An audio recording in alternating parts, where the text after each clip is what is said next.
Ice candy! Ice candy kayo dyan! Pampapawi sa init ng panahon. Te, bili na, magbibel na, kakaunti pa lang yung benta ko. Psst, Pogi, baka gusto mo mag-ice candy muna. Kahit anong gawin mo dyan o magsigaw-sigaw ka pa dyan, walang bibili sa'yo. Hoy, strategy ko to. Tsaka alam mo ba yung MYOB? Oh, ayan ka na naman. Huwag mong sasabihin makikipag-rap battle ka na naman ha. Di mo ba alam na ibang project na to ni Ton? Ay, oo nga no. Sorry po, direct. Okay, cut. Sideline sa school.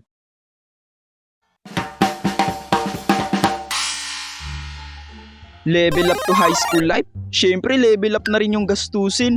Pero hindi naman gaano kalala.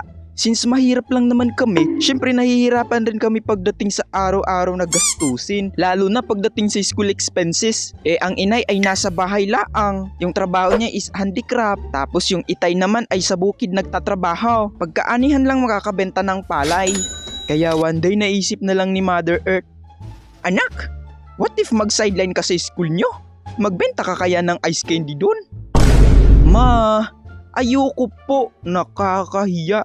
Sila nga hindi nga nag-aano ng ano.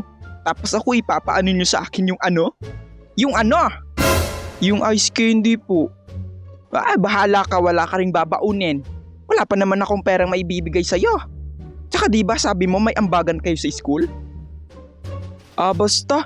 Ayoko pong magtinda. Uy, Ton, ano yung dala mo? Eto?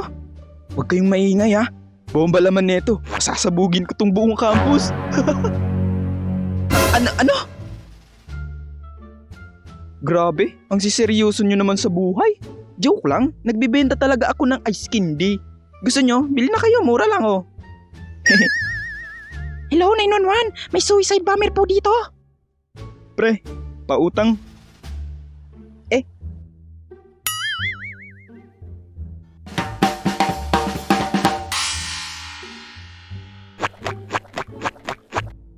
Ma'am? Yes, anak? Bibili ka? Opo. Isang uwishi nga po tsaka 2 lollipop. Grabe naman to si ma'am. Akala ko ako lang yung vendor dito. Siguro gipit na rin to si ma'am. May kakompetensya na tuloy ako dito. Thank you, anak. Habili ka ulit mamaya Okay, class. Eyes on the board. Sa mga bibili sa akin, plus point kayo Ma'am, pabili po. Ako rin po, ma'am.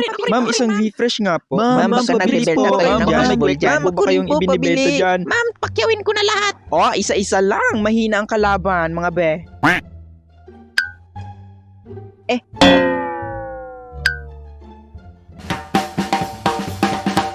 Isa pang experience ko sa pagsa-sideline sa school ay ang pagiging dishwasher sa kantin noong grade 10 pa ako. One day niyaya ako ng isang kaibigan.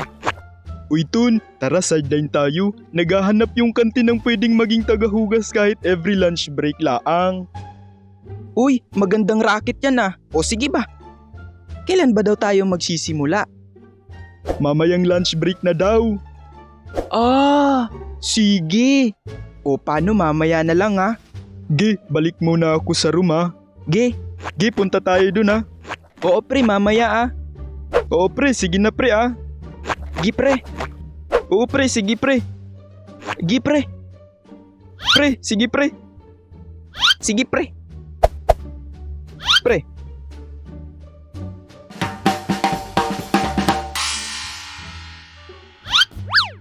O pre, simulan na natin to.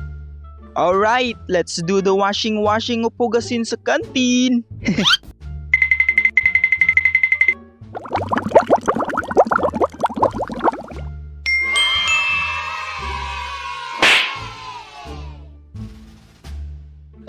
Mga iha, eto na yung bayad ko sa inyo.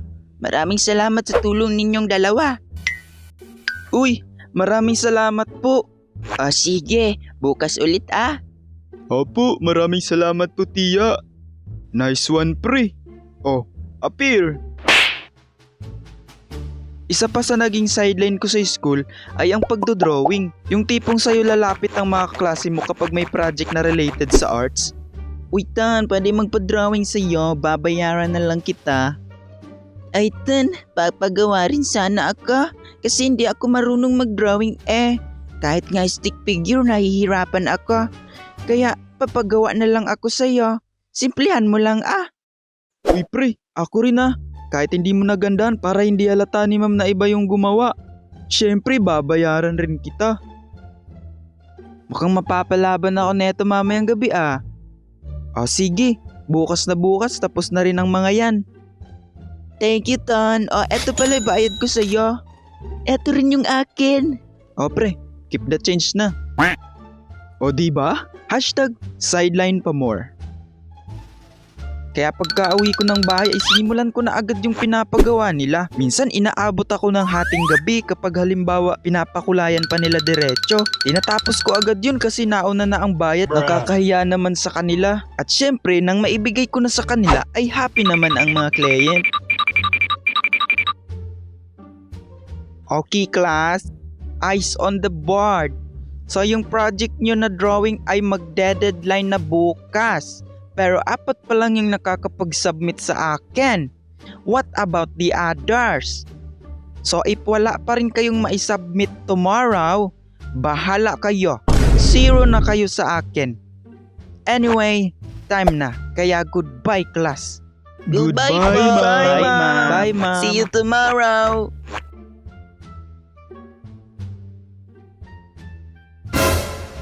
Uy Ton, di ba ikaw yung nag-drawing nun sa 3? Pwede pagawa rin kami. Oo nga, kahit scratch lang. Sige na, Tan, please. Kuya, Ton, dali ako rin, na, kahit libre kita pang- mamaya, pre, gawan mo rin libre ako. kita mamaya, Ako gawan rin, mo rin kahit ako stick figure laang. Ay pre, pagawa naman ako.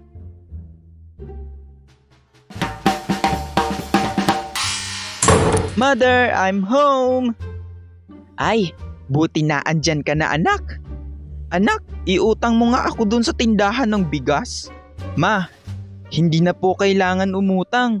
May pera na po tayo. Aboy, saan namang galing yan anak?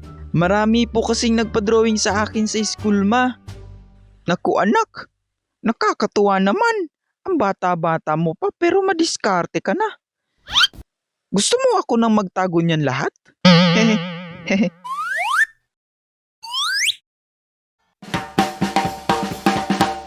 So, what are the things that we might able to learn about this video? Eme, so yun lang. Yun ang mga naging experience ko about sa pagsi-sideline sa school. Talagang kailangan lang magtiyaga kasi ang taong may tiyaga, may patience. So paano mga Lodi? Kita-kits na lang ulit sa next video. Bye-bye! So, pagpasensyahan nyo na guys, sobrang tagal ko mag-upload. May inasikaso lang ako nitong nakaraan. So, yung mga shoutout andyan na. Hanapin nyo na lang yung mga pangalan nyo dyan. So, yun lang po. Maraming salamat.